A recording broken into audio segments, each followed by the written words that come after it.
Every nation on Earth is in the process of, or has already passed, its own set of carbon tax laws and regulations.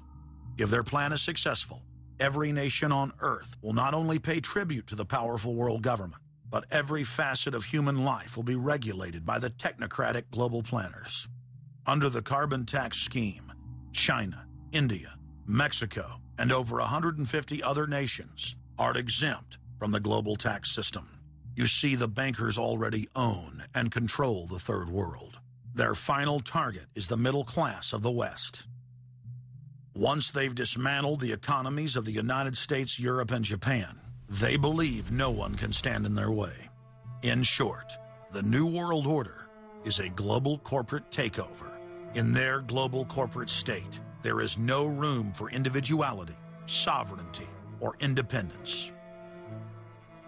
As their program begins to face more and more opposition, lawmakers and supporters of the man-made global warming hypothesis want laws to be passed, making it illegal to question their theories.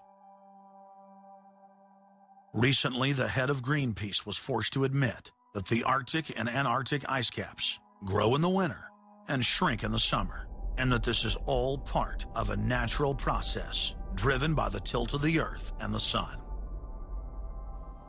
The cosmic radiation coming from space, the amount reaching the Earth is affected by the strength of the Sun's magnetic field.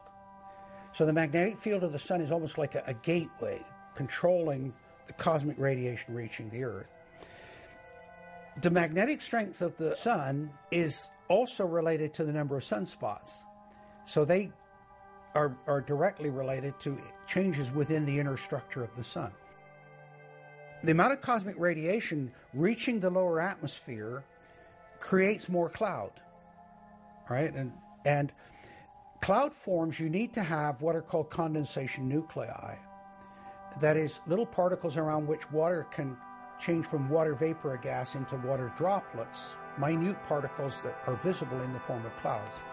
We've known for a long time that there was more cloud than the amount of particles in the atmosphere, because we assumed it was clay particles and salt particles that were creating this condensation process. But there was this gap. We now realize, of course, it's the cosmic radiation that's doing it. So what the cosmic radiation is doing, controlled by the magnetic field of the Sun, is it's like putting up a screen in the greenhouse and blocking out the sunlight. And of course, that then affects the temperature of the Earth.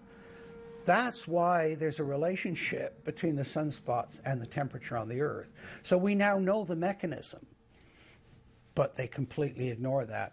More than 31,000 scientists from across the United States, including more than 9,000 PhDs from the fields of climatology, atmospheric science, earth science, and hydrology, signed a petition rejecting man-made global warming as a scientific fraud. This shattered the hoax of the so-called consensus that the mainstream media had been pushing for years, that every scientist on Earth believed that man-made global warming was a fact. If the people are able to block their carbon tax takeover, the elite's agenda to establish a planetary world government will collapse. To force their unpopular agenda upon the planet, the controllers are racing to complete the construction of their police state control grid. Borrowing from tactics used in the past by communist, fascist, and other totalitarian regimes, every form of classical textbook tyranny is now being implemented in the West. In the United States, the central government is federalizing local police. State and local officers are in a great position to collect important information on terrorists and their allies, and the Terrorist Screening Center stands ready to help you. This video, produced by Homeland Security, is required viewing for all departments in the U.S. And with the teamwork of local, state, and federal law enforcement, we have an excellent opportunity to see the picture and solve the puzzle before these terrorists can strike again. State, county, and city police now take their marching orders directly from DHS and FEMA. The videos and training manuals turn peace officers, once guardians of the Republic, into secret police. See way down there? There's a woman taking photos of the dam. Someone called 911 and reported a suspicious person. As you guessed, she's going to be a Category 3 hit. And since it's very important that we don't let her know that we know, both the dispatcher and the officer need to make sure she doesn't hear the radio traffic. Stand by. If I could ask you to wait right here, please. Sure. Everyday items and activities are listed as proof that you are sympathizing with shadowy boogeymen of terror. Of course, he's going to keep his eyes open for anything interesting or unusual in the car. That would include cameras, binoculars, video equipment, GPS, maybe things like sleeping bags that suggest they're living out of the car. From their inception, Homeland Security and Northcom were set up to dominate the people and the states, not to fight the CIA-created Al-Qaeda. Patriotic members of the military and law enforcement, at great risk to their lives and careers, have sent this filmmaker federally and internationally produced law enforcement manuals, textbooks, documents, and videos. The MIAC report, distributed to Missouri law enforcement, lists gun owners, libertarians, constitutionalists as potential terrorists. The federally written document went on to list Ron Paul, Bob Barr, and American flag bumper stickers as dangerous paraphernalia linked to white supremacists. Even before 9/11, FEMA was quietly indoctrinating local police to have a hatred of the Founding Fathers and everything our constitutional republic stands for. Who was the first terrorist organization in the United States? Who? Founding Fathers. Founding Fathers. You mean Thomas Jefferson? Oh, yeah. You mean George Washington? Oh, yeah. Paul Revere? Yeah. These guys right here, let me ask you something. Did they try to scare people? Oh, yeah. They tried to intimidate the British. Did they use acts of violence? Your founding fathers, my founding fathers, were involved in acts of terrorism against British officials because they systematically had British officials assassinated. In the old Soviet Union, Nazi Germany, and Maoist China, the police's main job was not fighting crime. In totalitarian forms of government, the police are political enforcers, or commissars as they were known in Russia.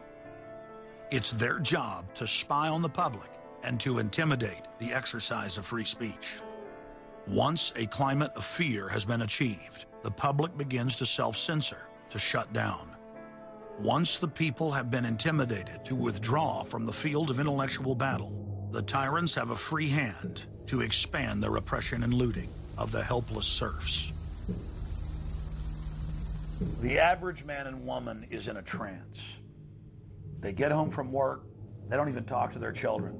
They turn the television on, and they let those corporate messages set the agenda in their lives.